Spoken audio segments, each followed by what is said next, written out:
Hi all, welcome to the next episode of hamXtalks, and we bring you this time the third video of the career segment. We can exactly tell the last time that you were nervous or you're going to be nervous the next time again. It's the interview process. We all have been through that phase where we are nervous for the interview day, how to deal with the interview process, what to answer, how to answer. It's tough, but it's definitely not the toughest.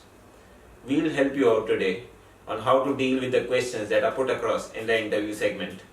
To educate us more on this topic, today we have Ms. Urvashi Chawla, who is a career strategist and a soft skill trainer. The best part about her that she has already trained 2,000 students across different streams and colleges.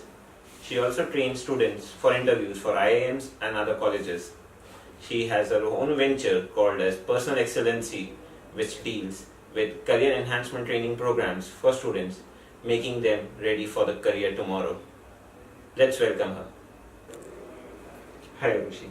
Hi Hamza, and thank you for the lovely introduction. It is a pleasure to be here, and it is a very good thing that has come up at hamXtalks. I think a lot of students will benefit from this, and let's hope you take it even further. Sure, thanks a lot. So first things first, we would love to understand how did you get into this profession? How did you prefer to go for being a career strategist at such a young age? So this is very interesting. Just like any other college student, even I had no idea what I want to do in my life.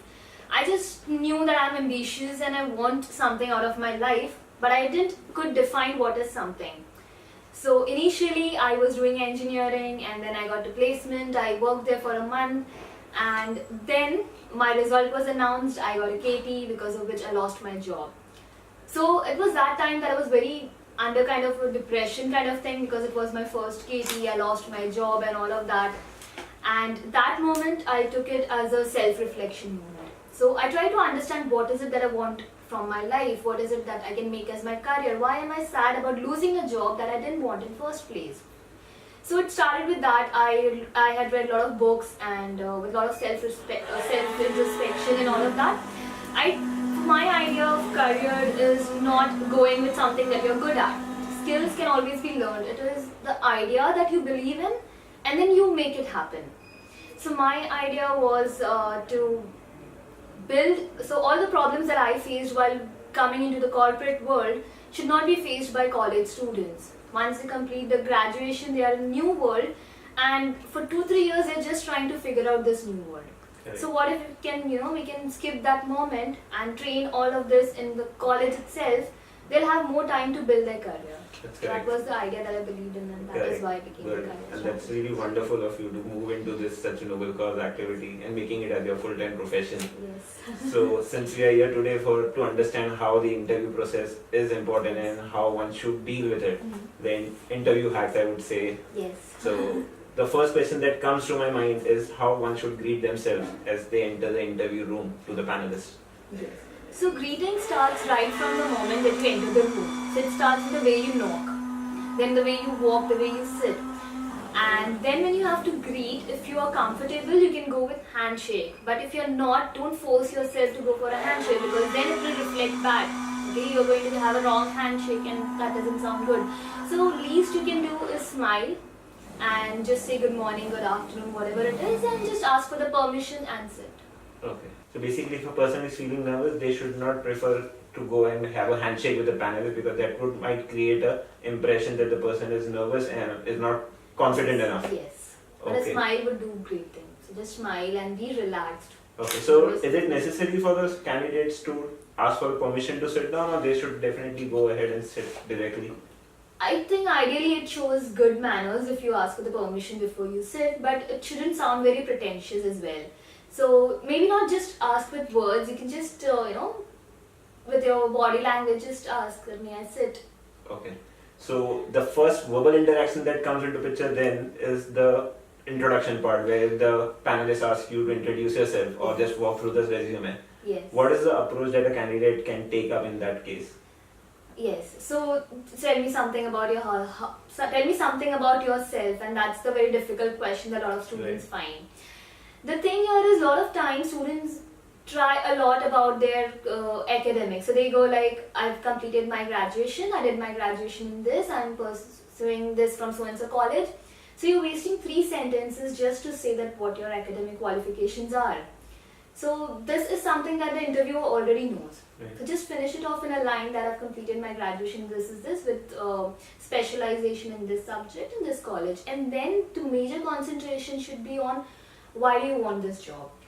So your long-term career and how it fits here.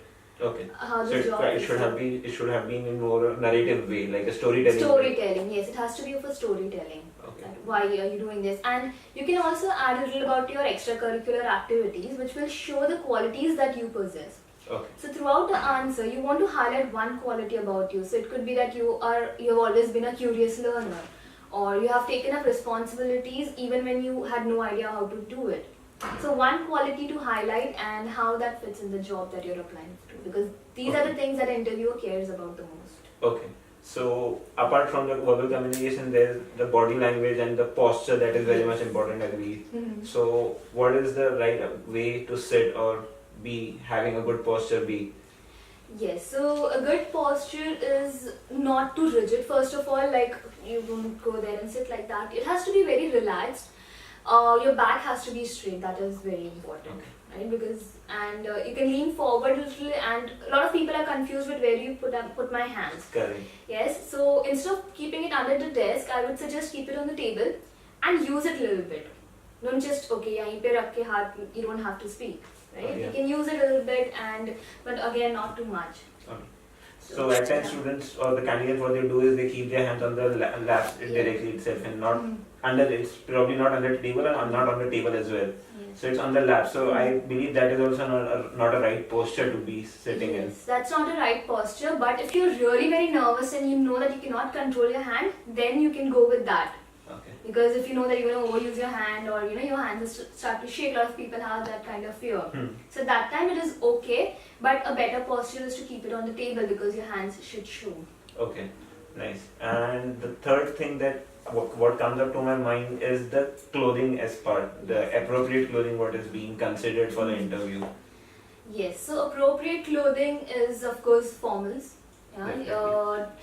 A lot of students don't wear suits, and that is okay, because considering the Indian weather, people have accepted that it's okay if you don't wear a suit. And why dressing matters is, I'll tell you that. Like you go to a restaurant, right? Yeah. You take a picture of the food that you like and you put it on Instagram, #InstaFood. And you're already eager to taste that food, right? So that's what happened in an interview. If you are dressed presentably, he's eager to know more about you before even he starts talking to you. But at the same time, there could be a delicious food which is not looking that good. You can try it out and then you feel like, okay, it is good. So same way, if you're not dressed very well, he's still going to give you a try, and then you have the rest of the interview to make the impression. Correct. But dressing will just be like a cherry on the cake where you're already making a good impression on the interview. It would be like more interest, curiosity built in the interviewer to connect with, talk to you and understand a little more about your skill sets. Yes. Okay. Yes. The other thing is the most important part that I believe of the interview process is when they start cross-questioning you after the resume has been narrated to the panelist. So there are at times questions where people ask, hey, is it okay to manipulate a little bit here and there, or should we be very honest and upfront with the skill sets or the problems that they faced earlier? How should they deal with that thing? Okay, everything in the interview that you say has to be true. You cannot lie, because eventually they're going to find out and it is going to come back to you. So if you're trying to be manipulative, it is going to, a lot of interviewers are good with body language and all of that, so they're going to find out anyway. But why this question comes into the mind of students is because they have seen someone else being manipulative and winning the competition or winning the interview. So you also try to do that. You need to understand that that person is taking a huge risk. He may win one time, two times, but when he falls, he's going to fall badly. It could ruin his complete career, not just the job that he's applying to. But what I usually suggest is you can skip certain part which is not very crucial and can create a negative impression. So to give an example, if let's say you have done an internship of 1 month and your other candidates have done an internship of 3 months, and you think that it is going to reflect bad, So in the interviewer, you don't specify the number of months. You say that I've done this internship and this is what I learned from it, and then you go on to talk about internship. Right. So you're skipping that part, you're not manipulating. Yeah. Basically, it's not being told before it's asked to. Yes, but once he asks, you have to be true that yes, it's a 1 month internship. Okay. Again, here if the criteria is that you must have a 3-month internship, then you cannot skip this information, because then this information becomes a very crucial part. But then again, it could be the approach wherein they must have already screened the resume Yes. and then shortlisted the candidate. Yes. So if they must have already known that it's not for 3 months, and they would have then Yes. given a go ahead. Yes. Okay. So the next question that the organization or the panelists that put across to a candidate in the interview process is, where do you see yourself with the organization? How do you fit into the project or the requirement that is there? So what is the right approach to answer this question? Okay, so this is the question that you need to prepare beforehand. This is not something that you say on the spot in the interview. So interview is all about selling yourself, right? So like any salesperson, you need to know the product well. So you need to know which qualities do you possess, what are the things that you can bring on the table, right? And a salesperson would study his customer. So you need to study the company that you are applying to, what is their requirement, how do they function, and then align it to the qualities that you have, right? So you see, so you can go through the job description, right? They have this, I need a candidate with this skill set. Prove the interviewer that you have this skill set and you can bring it on the table. Okay, so basically that's a work that has to be done before, and wherein you do the mapping. Yes. So that if this question come across to you, you are able to give the best answer. Yes. Okay, the next thing that the company asks you is the timeline that they put across. Where do you see yourself with the organization the next 5 years or next 3 years down the line? Yes. So what is the best answer or the right way to answer to this question? Okay. So 90% of the college students don't have a career plan. 90% of the college students don't know where do they see themselves in 5 years, and it is not their fault because you don't know how the corporate world functions. So you cannot set an unrealistic expectation that okay, 5 years me I'll become a VP of an MNC, right? That takes time. So if you are that kind of a person who don't know what you want to do, I would suggest put it across that you're trying to explore. So your 5-year goal is to explore and learn all the skill set on the field that you're specialized in. Okay, and if you have a goal, luckily, then you need to say the goal that 5 years I want to reach here, and this is how this job is a step towards reaching that goal. Okay, so basically people with a vision or goal already, they must be someone who have a certain years of experience in the industry already, Yes. I believe. Yes. And for students, it can be more like telling what are they looking forward to explore and learn from the organization down the line. But you cannot, if you're learning from market, if you have done specialization in marketing, of course you know that you want to pursue in marketing field. Correct. So that time you can put it across that there are different sectors in marketing, so there marketing strategy, competitor analysis, all of things. So I want to explore all of it and understand, and then you can say confidently that after 2 years I'll be in a better state to state my goal. And why you don't have a goal is because I don't want to set an unrealistic expectation. Okay. But I have a goal of exploring as much as I can. Okay, nice.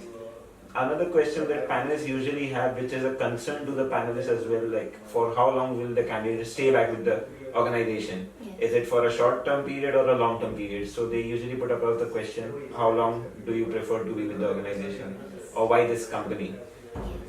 So attrition rate is very high these days, so of course it's a major concern.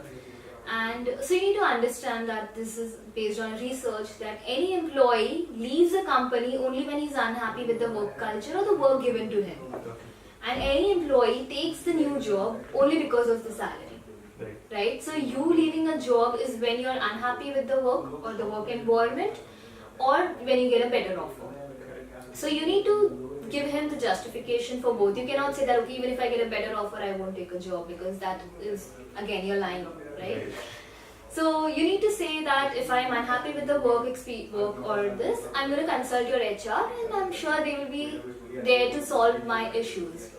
And if I get a better offer, I would consult with my manager before I come up with a decision.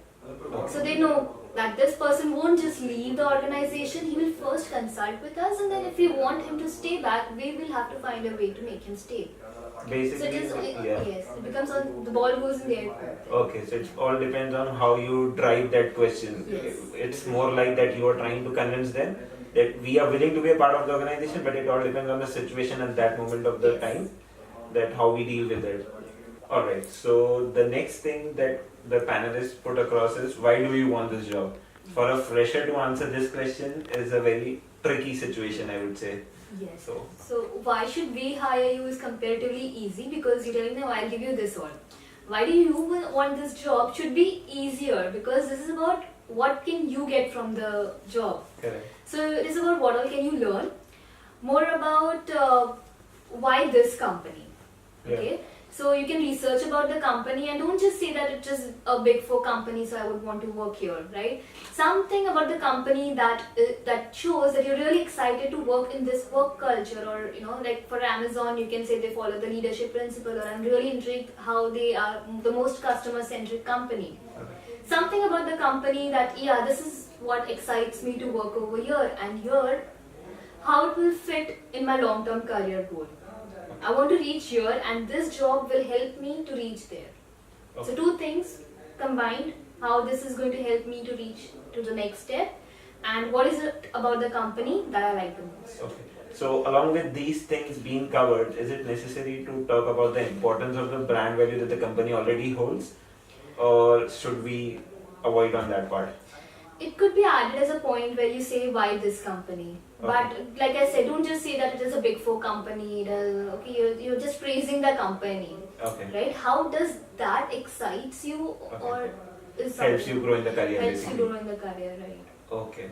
So the last part of the interview usually has this question coming up is, do you have any questions for us? Yes. And I myself till date usually don't ask much questions. It's like always a no from my end. Yes. So should there be any questions, or should it be? Or if there should be, then what kind of questions should we put across?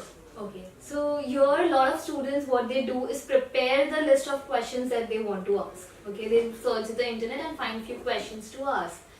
And a lot of times during the interview itself, the interviewer tells about his company, and then you again ask the question at the end, which reflects back. I just told you at the start of the interview about the company, right?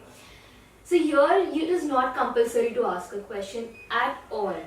Okay? Because again, a lot of time you have pre-placement talk and a lot of information is already available on the site. So don't just ask the question for the sake that you've been told that you need to ask a question.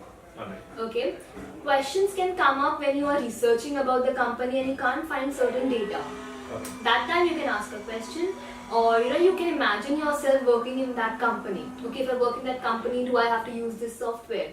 Oh, I'm aware about this software. Any other software that you work and I should read upon. So those kind of questions that can come up, and there is no way to answer it through the internet or through the pre-placement talk, then you can have this question. This question kind of shows that you are thinking about working here. And that is why you have questions, but it is not compulsory to ask any questions. So even at times, I believe nowadays, since I've been doing my management studies and I've been appearing for the placement process, I believe even questions like the leadership opportunities that the organization provides could be some questions that could be put across in the interview process to the panelists, like what are the leadership roles that they offer if a person is for a long time with the organization. So does that questions really matter during the interview process, or should be avoided again? I didn't get it. What is the motive of asking this question? To understand the growth process of the organization, basically. Okay. I don't think I would personally like that question so much, because it is already there on the internet. If you do a little bit of research, you'll understand what is the hierarchy they follow and what all leadership. So the growth opportunities will come if you do well. Right. So you cannot say, will you offer me an opportunity? It's about you. If you perform well, of course the company. Are you doubting us that you will perform well and we won't give you opportunities? It may come out that way. Oh, okay. So. Alright. Okay, so these things are now basically very student approach questions that I'm putting across is, should a person going for an interview process, be it through a walk-in or an individual one-to-one interview, being shortlisted, they really need to take the study material along with them to prepare the last minute interview things, or should they avoid on that part? Study note, I don't think you need a study note, because the interview is about knowing yourself, and you should know about yourself. So you don't need to study, okay, this is what the experiences I have, the challenges I have faced. This should come naturally to you. If you want to carry study notes, it could be about your past project that you have done and you need some data to present maybe. So those things you can carry, but not a note about your life challenges and all. Okay, so basically only related to the project perspective and not Technical perspective, the tools or software that Yes. probably were used earlier in the organization. Yes. Not no study notes about yourself. Just feel confident that you know yourself and walk into an interview. Okay. And last question that I have personally is, what are the few takeaways from a person to take along with them to the interview process, the essential kit for the interview, I would say. Yes. So the very important is the documents, which includes your resume. Yes, I've had certain interviews where the candidate is not even carrying his resume. So please don't forget that. Carry a nice resume in a folder and all the documents that you've been asked for, your certificates and all you can carry. And carry it in a nice folder. Okay, don't just have it in your bag somewhere. Okay. That is important. Then do carry a notepad and a pen.